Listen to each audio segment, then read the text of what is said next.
For more than a century, some of us have been captivated by the miniature world of the model railway. A land of tiny, detailed wagons and scaled-down stations. It's a world that once gripped the imagination of children. I saw the shape of the box and I thought, ooh, that's a Hornby 00 train set. Model railways were shaped by our love of the steam age. It's an incredible visual spectacle. The only way you can recreate that is by having a model railway. It was a hobby that drew fathers close to sons. You don't get changed out of your school or your work clothes. You sit down immediately with your dad and engage in, running some locomotives. And a fascination that lasted a lifetime. You may go off it at times when you find your wife. You may, take a bit of your time up, and then the first child comes along, and guess what you think about? Oh, I think I'll build a model railway. This isn't the story of eccentrics in duffel coats hiding in lofts. Railway modelling is bigger than that, and about much more than just trains. The way that industry, economics, technology impacts on our social and cultural life. I would argue for a reclaiming of rail enthusiasm as something which we should celebrate now instead of just being suspicious of.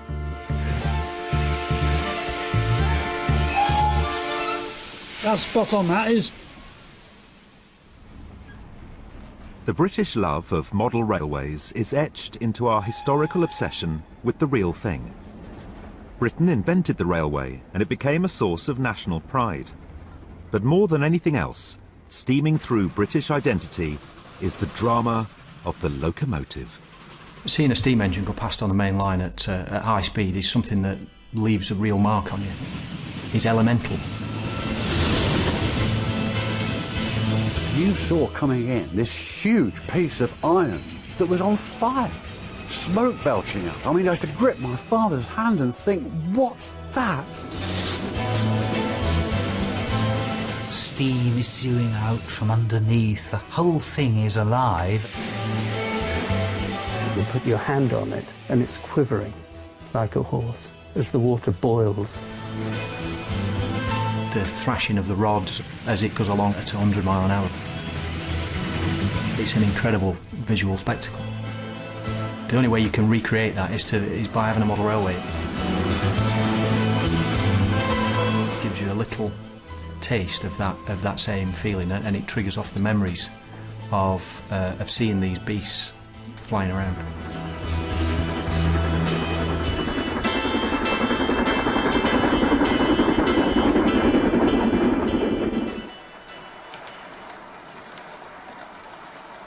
For Pete Waterman, capturing that railway atmosphere has been a lifelong pursuit. Leamington's where I started spotting in 1951. It's where my mum took me and stood me on the station while she went off with my auntie shopping, £0.50 to the guy in the buffet to get me a cup of tea when I wanted one. And I spent from about 51 to 63 at Leamington Spa. I mean, it's what I did. Leamington also had other attractions for Pete and his fellow modelling club members. It was an area where different railway companies all converged in one place. You've got the LMS on that side, you've got the Great Western on this side, but you also got LNWR and LNER and Southern trains through the station. So for a modeller, the world's your oyster, you can build anything. It's all signalled correctly and all the signals work. And there are complicated junctions. The problem we found when we built the layout, of course, we're over-enthusiastic. So, as you can see, if anything falls off in the middle, we don't run any of that, because if it falls off, you can't reach it. And also on the railway, I've got things like this. I actually own the real one of these tanks. So, there's a bit of self-indulgent that I'm playing with my own train, but I never get time to go and see the real thing, but I get time to play with the model. Everything's handmade. There's there's 1,500 weight of ballast all put in by with a paintbrush. You know, it's never ending. It won't ever be finished, but it keeps us modelling.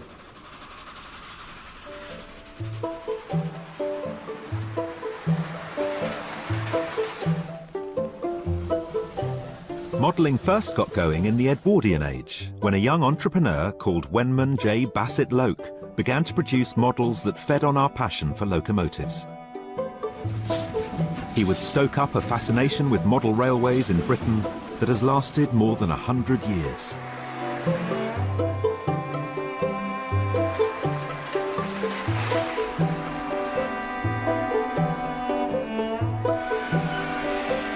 Bassett Loke's genius was to miniaturise the engineering wonder of his day at a time when railways were at their peak. The Edwardian period before the First World War was arguably the golden age of railways in Britain. These locomotives are like the jet aircraft of today.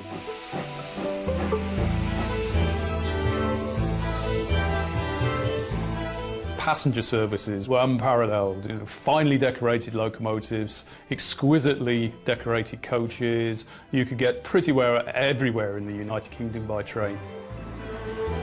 When you combine that with this general attitude towards railways as being cutting-edge technology, then it's quite easy to understand why some people, some members of the public, men mostly it has to be said, become interested in representing this kind of cutting-edge technology in miniature form.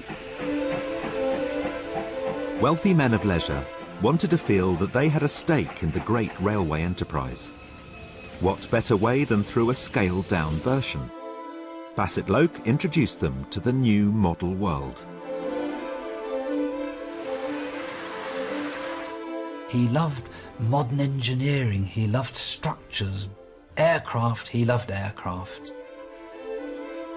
Bassett Loke was a man of his time. He was a Victorian entrepreneur. He made his first money by selling black and white pictures of a train crash in Northampton. Bassett Loke's father was a boilermaker and engineer, but Wenman didn't want to follow in his footsteps. For him, the future lay in a much smaller world. He spotted that people wanted to mimic the real railway, and he was the first to make, they weren't toys, they would be classed as engineering art pieces for people who wanted a bit more for their garden. You know, so he saw that there were all these posh blokes out there who would like a model railway that could afford his locomotives. In 1900, there were over 100 railway companies competing for the public's attention, and steam fans all had their favourite locomotives. There was a kaleidoscope of colours and liveries, and if Bassett Loke could offer replicas of choice locomotives, the market was his for the taking. On a trip to the continent, the 22-year-old saw what he needed to do.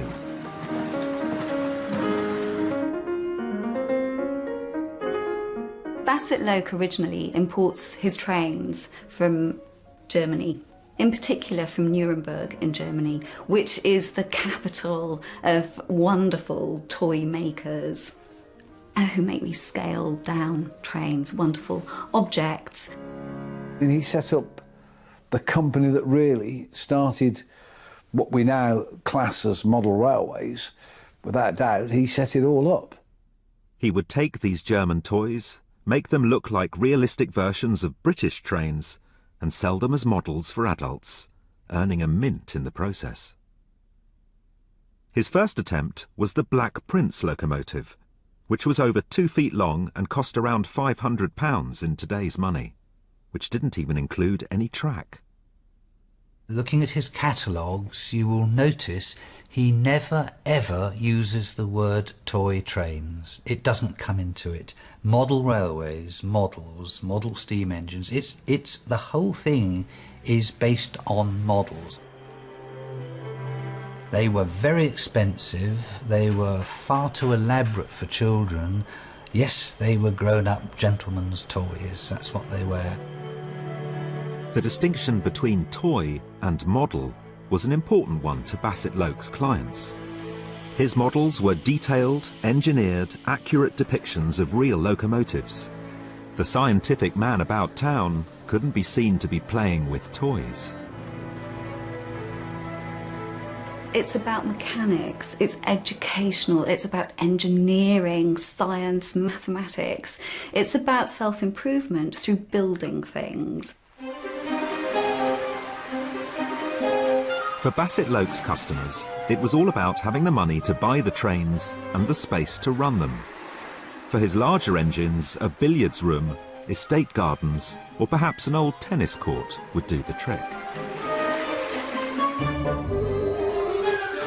But Bassett-Loke had even bigger ambitions. His locomotives weren't all for watching go round a track on the floor. His miniature ride-on trains were models for millionaires. They pushed shrunken-down steam engineering to its limits and ran through stately homes or served as tourist attractions at the seaside. For his smaller models, power was provided by steam, early electricity, or even clockwork, a somewhat hit-and-miss method of propulsion. Some of the big engines had enormous clockwork mechanisms. There was one, it was so powerful this would pull a kid. It obviously had distinct disadvantages. You wound it up and set it off on your layout on this hopeful journey. It was going to arrive in Peterborough or somewhere, and it of course wound up stopping in a tunnel. For such a young capitalist, Bassett-Loke was an enigma. He was a fan of the arts and crafts movement and hung out with George Bernard Shaw. He championed workers' rights and commissioned radical modern artwork. Bassett-Loke is a fascinating man. Politically, he's on the left. He's a Fabian. He's a pacifist. His house in Northampton was designed by Charles Rennie Mackintosh. It's the last great Mackintosh house. Wenman was a man of progressive ideals, but one who knew his market. He was servicing a very particular clientele, the filthy rich. I mean, the Bassett-Loke who's who of the time was very interesting. I mean, Churchill, as Walt Disney, all sorts of people like this were clients of the Bassett-Loke showroom, members of the royal family. So his left aspect seems to be a little bit, bit awry there. By 1912, business was booming. He was opening new shops, and the rich couldn't get enough of his German-built trains. Model railways had arrived. In 1914, I think it was the imports from German toy factories were £1 million at 1914 values. It's a huge sum. And of course that was cut off with the war.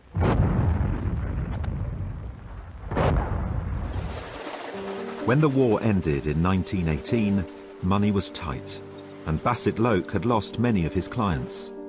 The landscape for his miniature locomotives had changed.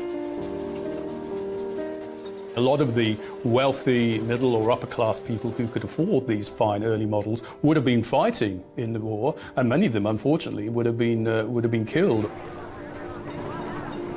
This was, of course, the time when the largest number of country houses went on the market in a 5-year period that Britain ever knew.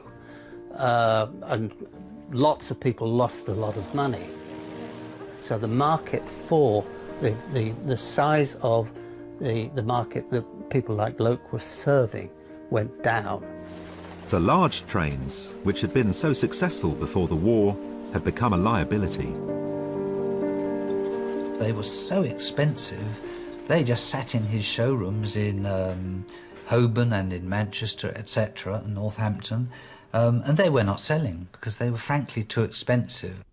Even worse, no one wanted to buy products made in Germany anymore. All German imports carried the trademark label German Reich Registered Design. The German toys had a trademark, DRGM, which was Deutsch Reich Gebräuchsmuster. In Britain, the kids used to call that dirty, rotten German make.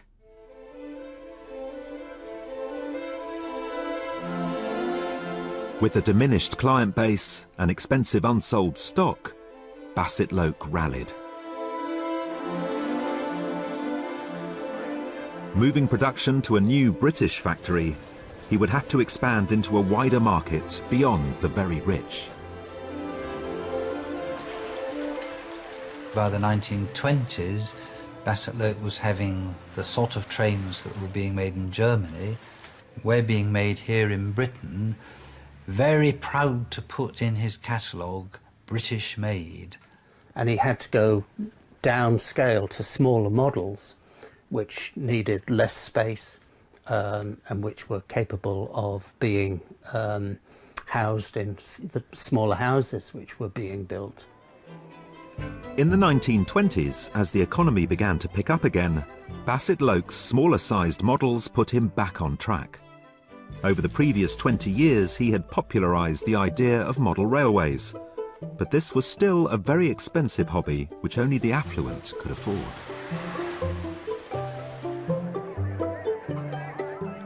But there was a large potential market that had barely been touched. Bassett-Loke considered his products to be models for discerning adults, rather than children's toys. For them to become a boy's own favourite, took a man that became famous for his toy trains, Frank Hornby. A compulsive inventor, in 1901 Hornby had created a design that changed the toy industry forever. Called Meccano, it made him very rich. It was touch and go to start with, but he succeeded, and by 1916 he was able to publish a little handy pocket book of how he'd made his first million, and a million really was a million in 1916. As German toy makers were frozen out after the war, Frank Hornby saw an opportunity for a new toy which was entertaining and educational. He would mass-produce toy train sets for middle-class children. June 1920 he launched his first model railway, toy railway set, and it really was a toy railway, not a model railway.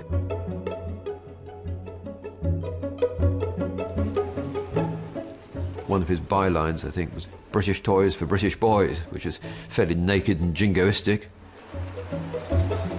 Hornby's new trains were a far cry from Bassett-Loke's detailed models. Hornby designed wonderful, ungainly-looking locomotives with tall chimneys, tall cabs, but embodying the nut and bolt principle, that you could take the whole thing to bits if you wished to. And indeed, when you opened the lid of the box, it showed you all the components that you could fit together or lose, depending how you felt inclined. And it was a huge success. He, by all accounts, was a very jolly and jovial father. There are stories about their Christmas parties at home where everyone would have to rush upstairs to see his latest invention. They'd crowd into the bathroom to see, a submarine that he'd invented, and his niece kind of told a story of one time she was actually thrown into the bath in the excitement.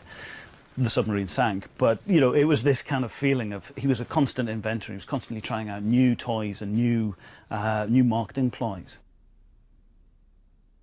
Hornby was one of the first businessmen to target children using sophisticated advertising and branding techniques, which he applied to his new train venture. His genius for manufacturing and emphasizing detail, and also for marketing and promoting, really drove the product.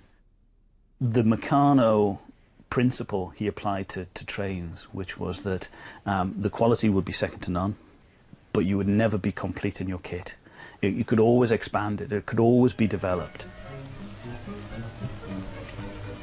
Here's a railway on which nobody ever rides. It's a perfect system, yet the trains carry no passengers, nor the barges goods. The railway is the result of really amazing skill and untiring patience. And it's only these that have made this boy's school dream come true. It's this kind of dedication and a love of accuracy which is so important to modelers. I started it in 1994, so that gives you an indication. And I suppose it was finished to a reasonable standard in about 2005, so about 10 years. Buildings are the thieves of time, especially when they're done like this. I mean, each stone is carved and painted one at a time, as it were, and that does take a long time. Ian Rice has been making model trains since he was 3 years old. Used to make everything out of toilet rolls. And you can make a good model train out of a toilet roll, yes. And slice the toilet roll for the wheels, toilet roll for the boiler, flatten the toilet roll out to make the cab, yes, it was, that's how I started. I suppose making a model is a way of encapsulating an experience. So, you know, you couldn't bring a real train home, but you could have a model. Making models, I mean, it's basic creative urge, really. Make something. First thing you've got to do, obviously, is to analyse what you're trying to make a model of in terms of its components. You've then got to measure and mark out the components. You've then got to cut it out. You then have to shape materials, so you've got to learn how to form curves, form bends.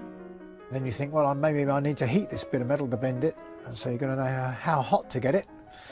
So there's lots of fun and trial and error and experiment.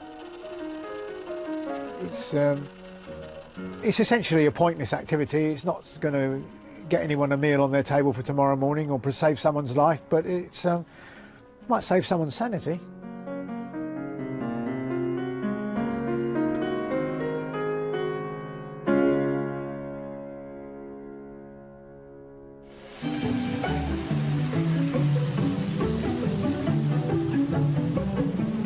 Escaping into the model universe wasn't just about the trains for Hornby boys of the 1930s. Hornby Publications offered another world of boys' own adventure, with articles on engineering, as well as the latest engines. From 1922 onwards, they always produced a Hornby book of trains, which was brilliant marketing because the front cover had a very dramatic picture of either a Great Western Castle-class engine, it always had a locomotive, or one of the big LMS Royal Scot classes in its crimson red, or beautiful-looking pictures. The artwork was fabulous. You looked at these books and you can imagine any kid thinking, I have got to have some of these things. I would love one of those, because they just look delightful.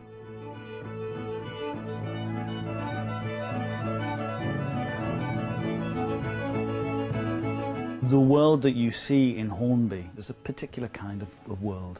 It's a world for boys in short trousers whose heads are full of engineering detail, who know the names of the locomotives and the great train lines of the world.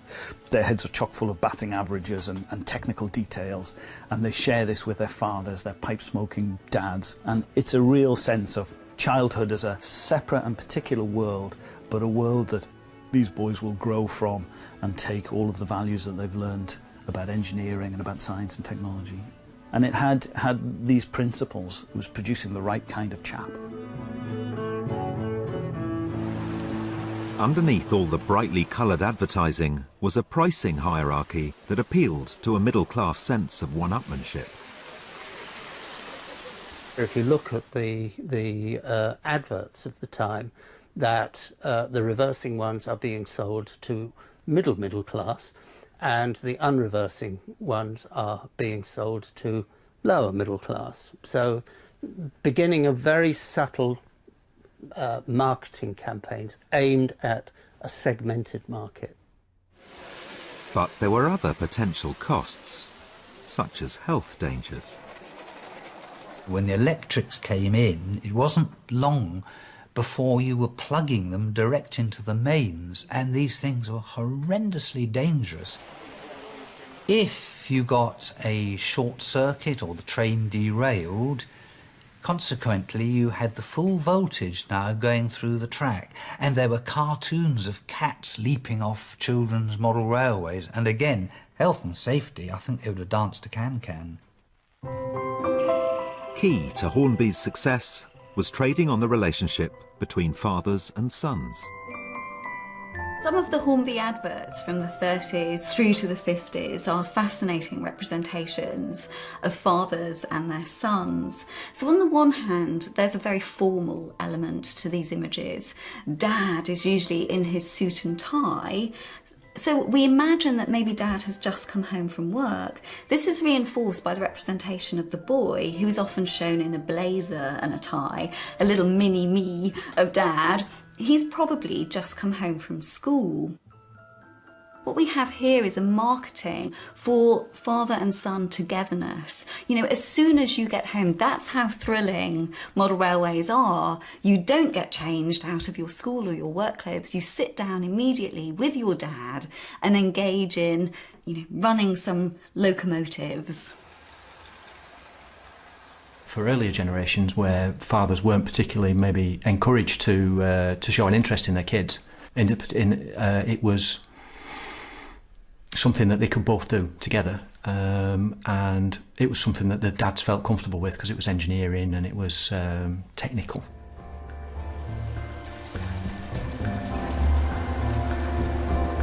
Hornby's toys arrived at a time of turmoil and change for the real railways. The First World War had taken its toll, and by 1923 the 100+ railway companies had been merged into the Big Four.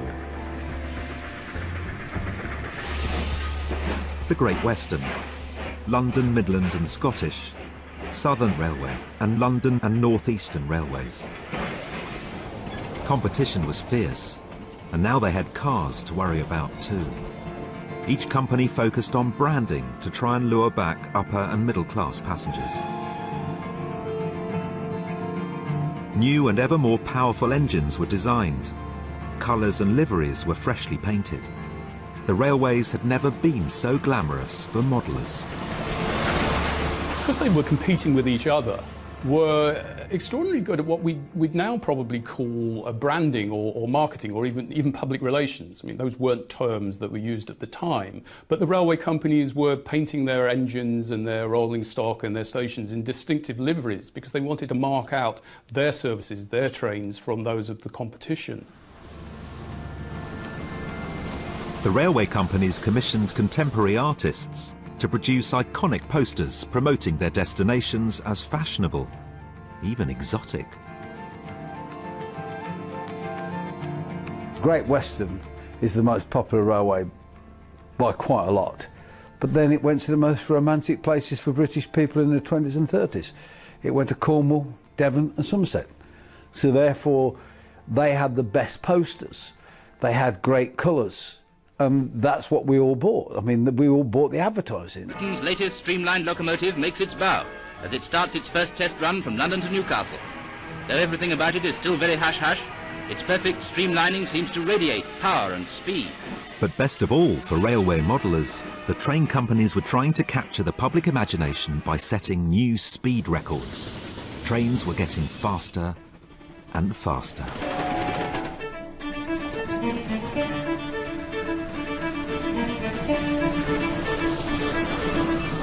Mallard, on one special occasion, did 126 miles per hour.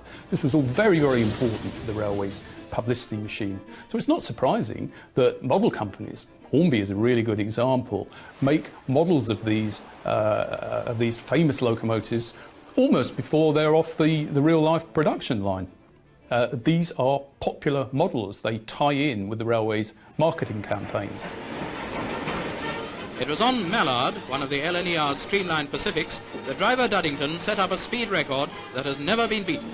Today, on the engine drivers were the astronauts of their day. They were household names. They were interviewed on newsreels, in the newspapers, things like that. And he recalls with some excitement how her speed mounted from 90 to 100, 110, 120, 125, and finally 126 thrilling miles an hour. They were breaking the barriers for speed. You know, at a time when cars, the few cars that were around, travelled at 10 or 15 mile an hour, this engine was travelling at more than 2 miles a minute. Princess Elizabeth broke a speed record. The Hornby version of that train was in the shops within weeks. together with an endorsement of the driver. Driver Clark says it's fine. And it was that idea of authenticity and absolute detail and quality that was central to the whole endeavour.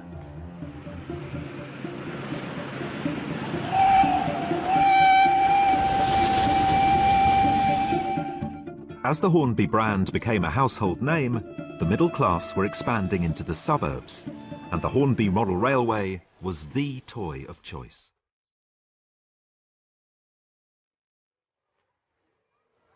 You see some of the sales literature for some of these houses. One of the interesting things is it often features boys and their dads and train sets. And this is the promotional material for the houses and the housing themselves. So it's this idea that, you know, this is a kind of lifestyle that you can buy into. You can become one of the people that can afford not just this house, but this kind of toy. The trains themselves, of course, these housing estates are linked by these commuted lines and these branch lines. Dad goes to work on the train. It's only natural that his son would want to have a train set that replicates that. The company realised there was a whole world out there to be modelled, and reproduced every conceivable detail of the everyday world. The Hornby child would never run out of new things to buy. You weren't just buying the rolling stock and the track.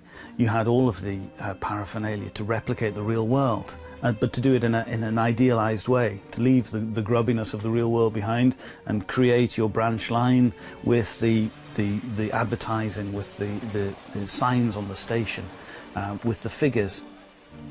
He was the rangy baggage porter, the businessman with his Times, the milk churns waiting to be collected. You had that wonderful world, everything from the sleepy branch line station to the modern Art Deco electric line terminus. Hornby provided everything needed to make a detailed railway scene. But for many modellers, their craft is about being able to show the world as they see it. I started to get involved doing buildings. I didn't like the plastic buildings because they didn't represent what I wanted them to represent. I wanted funny things, I wanted strange things, I wanted sheds with roofs that had holes in, and it's a little bit more difficult when you've got a ready-made or a kit ready to make. So I used to build, or I still do, build my buildings right from scratch.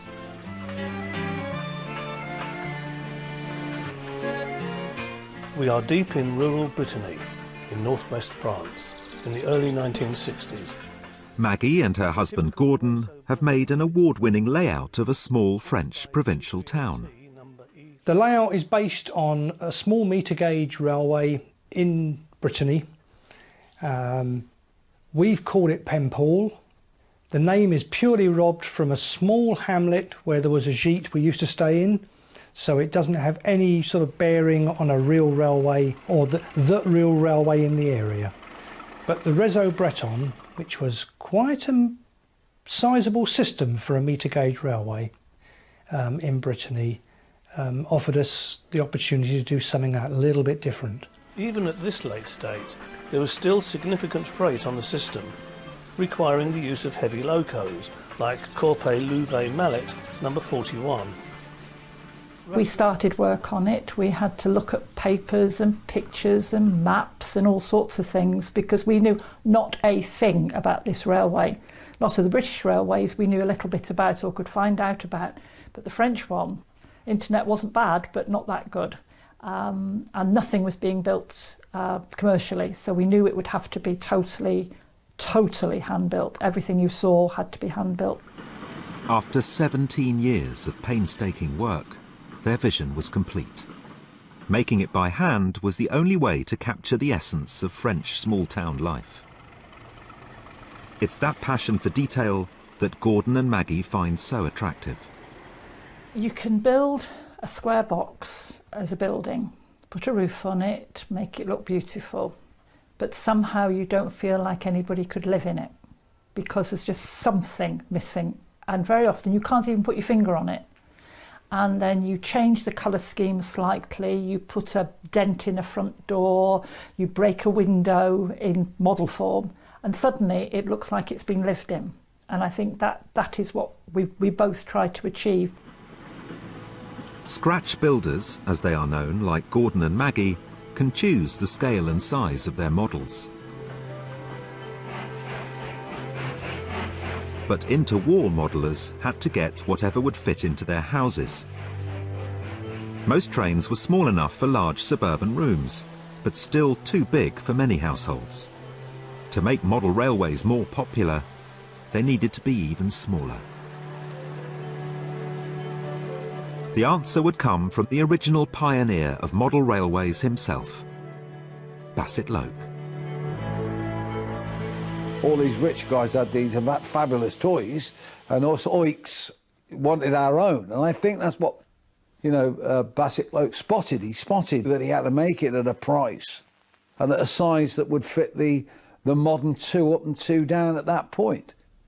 The future of model railways, it was your loft and your bath. It was a 7-8 foot layout on a board, 4 mil. That's what he spotted. The Trix twin railway was half the size of his or Hornby's O-gauge trains. By his standards it was relatively crude, but Trix twin was a sales sensation. Bassett Loke was as in touch with the public as ever. Hornby had to go back to the drawing board. Their answer was the new size double O-gauge. They gave it a name to match, Double O. It was Hornby's secret weapon, available in clockwork or electric. Hornby Double O was probably one of the biggest things that happened in the reign of Hornby.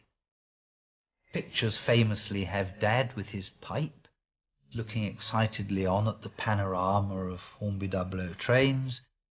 It went without saying that the grown-ups enjoyed it as well, and indeed played with it as much as, if not more than, the children. Double O was competitively priced and more realistic looking than the Trix. Hornby was back to being the nation's favourite. But in 1939, production was put on hold as Hornby turned to making munitions for the war effort. All those eager boys and eager dads would have to wait until 1947 for Hornby to go back into toy production. The effect of the Second World War on railways in Britain was even more dramatic than in the First World War. In the Second World War, the railways carried huge amounts of goods traffic, huge amounts of war materials, huge numbers of troops.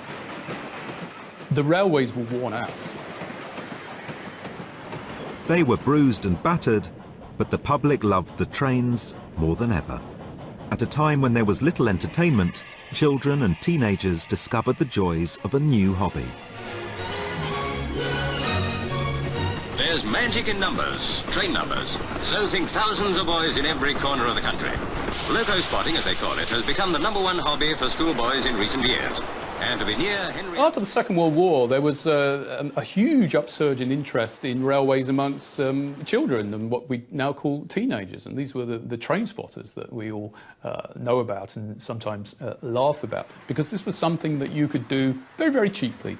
You could buy yourself one of Ian Allen's little ABC spotter books, get a pencil, go down to the station, start ticking the numbers off. So a very cheap way of enjoying yourself of a Saturday afternoon. About 80,000 belong to the Loco Spotters Club, and with the cooperation of British Railways, they make trips each year along particularly interesting routes in their own specially hired trains. The train spotting craze fueled a surge of interest in model railways amongst the young. But those model railways were still only for some children. With the possible exception of maybe a building block or a teddy bear or a doll, you can't think of a toy that is more representative of childhood than a toy train. And yet, of course, even when they were produced, and indeed now, they were always toys for a certain child. With electric sets, that child was invariably middle class. That was the preserve of, one's wealthier acquaintances. The mother would invite you in. Oh, yes, do come in, Peter. Andrew is waiting for you in the living room, and you'd go there and they'd be standing smugly by this big board with this huge piece of track on it. But early in the 1950s, one company, Triang Rovex, aimed their trains at working class wallets. Their new inexpensive sets brought the model railway to a mass market. It wasn't till the 1950s when Triang Rovex came on the scene that you got these mass-produced plastic trains that were affordable for ordinary families, and it was a real process of democratisation for model railways. They were cheap, they were cruder, they certainly were not in the class of Hornby 00, but it was still a train set, and it still got as much love out of my house as any Hornby 00 did. I mean, in the past they'd used mostly die cast and tin plate with Hornby, etc. And they found a way of producing models using this very cheap plastic at the time, which warps with age and things. But it was a great step forward then, and it meant they could produce a decent layout for a lot less than you would have done, you know, with the metal models. Now there was something available for everyone, and model railways entered the golden age of Hornby 00 and Trix Twin, Triang and Bassett Loke.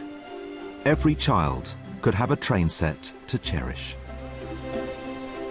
I saw the shape of the box and I thought, ooh, that's a Hornby 00 train set. Bassett Loke tin plate clockwork set. For me it was a bright red and yellow Triang train set. Princess Elizabeth locomotive in green, British Railways green, and 2 coaches to put behind it. Oh, I was thrilled to pieces. I mean, I had to take it up to bed with me and put it on the table beside the bed. I think I would have taken it into the bed. But I do remember it was a little red engine. I remember on top of the table, going round and round. I had hours and hours of fun with it. It wasn't quite what you'd think from the picture, but it was the start of, you know, developing your own railway, and you used your imagination because you didn't have much more, really. But just as model railways were hitting the peak of their popularity, there were clouds on the horizon for the real one. The railway landscape that modellers cherished, their source of inspiration, was under threat.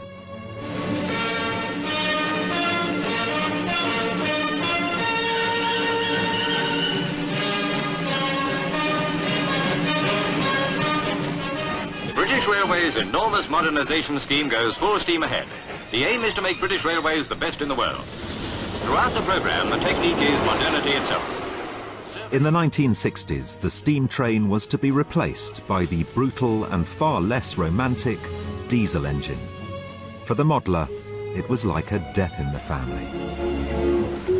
It's at this time that the shift moves from an emphasis on mainline running to an emphasis on cosy little branch lines set in the West Country with the odd piddling train tumbling along to some minor station.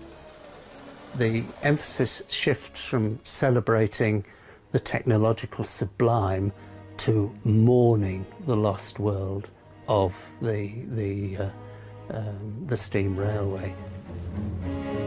The end of steam affected the baby boom modellers on a deeply personal level. Steam was intertwined with their childhood, and modelling became about nostalgia for a lost age.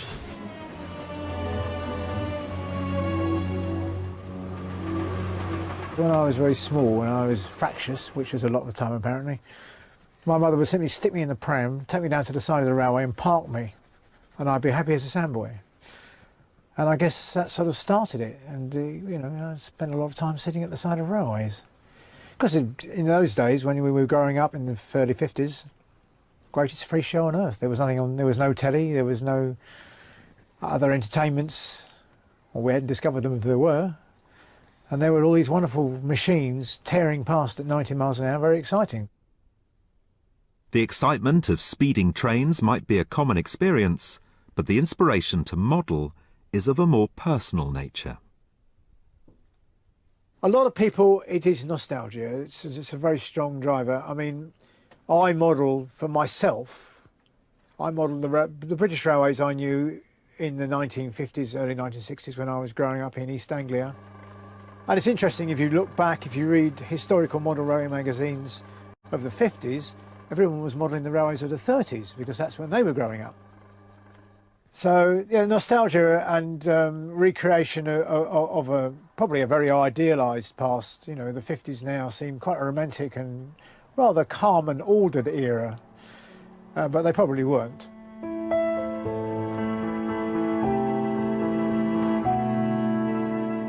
This is a model of a traditional Cornish pan-dry China clay works, as it would have been at the end of its life in about 1960. And I got to know this part of the world about that time.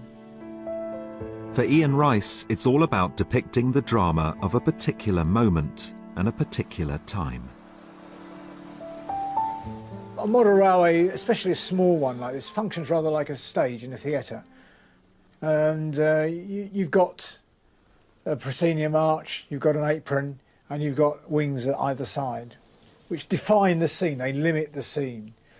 And we're using lighting, we're using a backdrop, all artefacts of the stage, and the actors are the actual trains. So they come in, they do their piece, hopefully faultlessly, and depart again amongst admiring applause. Whatever the motivation for modelling, whether it's the craft involved or just the love of railways, it does often seem bound up with the urge to recover something lost.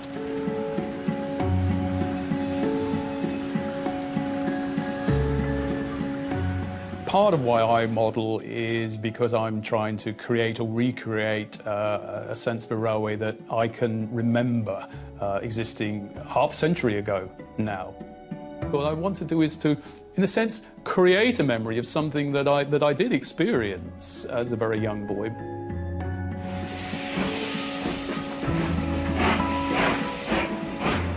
The point is, when you're a young guy, or a kid particularly, and you stood next to one of these 100-ton engines, they were enormous. They were enormous. They smelt, you know, because you have to put oil in the water to lubricate the parts. So you sort of get a baby oil smell from steam engines, which is what you do, which reminds you of being a baby when your mum puts the oil in the water to bath you on it, you know. So you've got all those romantic notions.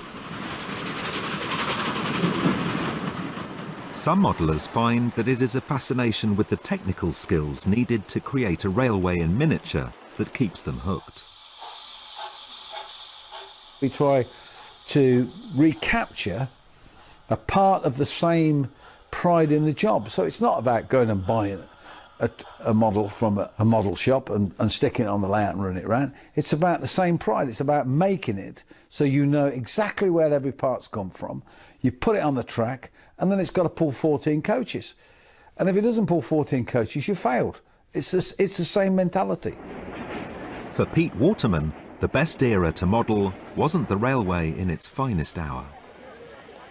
By 1950, the railways were not glorious.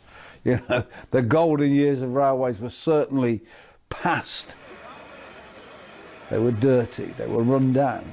The system had just gone through the Second World War. There was no investment, it was falling apart. But for me, it's the opposite. I like the rundownness of it all.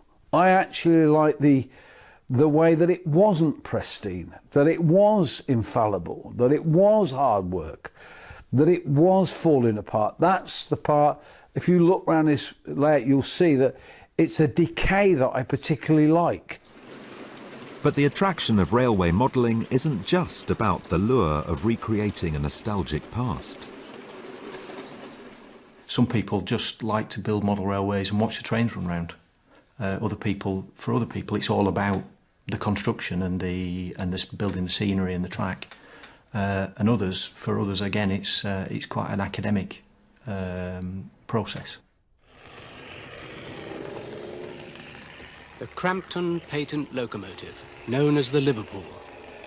It was modelled by Mike Sharman, who lives at Cricklade near Swindon in Wiltshire. But to say Mike Sharman models railway engines is a little like saying Michelangelo dabbled with oil painting. I like the historical research side of it, and it had quite a big bonus from a modelling viewpoint that you haven't got a lot of space, and a short loco with short coaches on a short platform looks far more in scale than its modern counterparts with 3 or 4 bogie coaches in an out-of-scale station. It completely ruins the effect. You've got this private fiefdom, this place where the cricketer is always coming up to bowl. It's where passengers are always patiently waiting on platforms. Sheep never finish grazing in a field. It's about creating a miniature world that you have complete control of. In a world where a lot of people often feel that they've lost all control. Actually, in this space, they're in charge of it, and they can influence what happens. The London, date 1848. It was built by Tolkien Lay of Whitehaven and was the only one ever made. That is, until Mike Sharman made one. What we're seeing is a representation of what in real life is actually a very, very complicated social and as well as a technical or technological system. And one can only go so far in reproducing the social in a railway. You can't reproduce all the complex social relations that go to make the real railway such a fascinating system in everyday life. And modelling itself has its more social side. It's not always a hobby conducted by solitary men in sheds. Model railways don't just consist of locomotives, so let's take a look at a couple of working layouts. Let's start with one that's been run at a club meeting. Another reason that thousands of modellers carried on modelling into adulthood was the Model Club. It represents a sleepy West Country branch line and was built by members of the Twickenham Model Railway Club. There are over 400 model clubs up and down the country, which sprang up between the 50s and 70s, offering tea, balsa wood, and a place to swap tales of railway adventures. For most people in the hobby, it's more of a social activity. They get together in clubs and at shows, things like that, and it's a perfectly normal pastime hobby. They just happen to be interested in railways instead of bird watching or old cars or anything else you care to mention. The Model Railway Club is a fantastic male space for masculine conviviality, for sharing resources, for sharing experiences, and also for pooling skills. So if you are hopeless at modelling, you can participate in the model railway scene through a club, because there's bound to be something you can contribute. Most of us are quite uninterested. We just play trains. Not very interesting, really. In truth, you know, that's the truth. I mean, most of us, when we get together, we talk trains. You know, most people think we're the most boring bunch of buggers they've ever sat with, and I have to tell you, I agree with them. We are, because that's all we do is talk trains. I mean, you know, you've got to be very careful when you bring partners into this, because, you know, it is interesting to us. It's not interesting to 95% of the people. Some men don't need to go to a model club. For the lucky few, railway modelling is a shared endeavour at home. My greatest compliment is that I'm treated as one of the lads, and I'm considered to be one of the lads. Nobody worries that it's Maggie, a female. It's just Maggie. That's my name, and I could be either male or female, I sometimes feel. I think also that with a woman, people are sometimes, not always, but sometimes more willing to ask a woman a question than they are a man. Because if a woman knows the answer, then it must be easy. And I know that's very stereotypical, but it does sometimes happen. But as a hobby that crossed the generations, model railways started to decline in the 60s and 70s. Children were becoming more sophisticated in their choice of toy. Newer high-tech products began to take over, and model railways became the preserve of adults. And of course there's no point at all in being a dad if you can't play with an electric train set. You get a real sense of manufacturers appealing over the heads of their parents to the children themselves with toys that aren't necessarily vehicles for any kind of great moral or social value system, but in fact are playthings. And that starts to change the whole landscape. It's not just Hornby train sets. You see Meccano or Erector sets. A lot of the industrial and engineering toys start to struggle. By the 1980s, railways had become about intercity 125s and anonymous engines. For children, it seemed to have no connection to their everyday lives.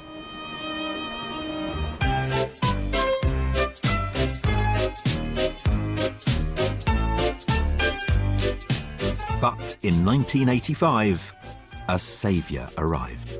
You can put a face on, you know, you put a face on this thing, it's a personality. We have the FAT director, later the FAT controller once the railways are nationalised. We have the workers, there's a lot of interesting sexual politics going on there. The carriages are all female and all a little bit flighty. The wagons are rude working class fellows, you know, always cutting up rough. So, I mean, the politics of this railway is fascinating as well.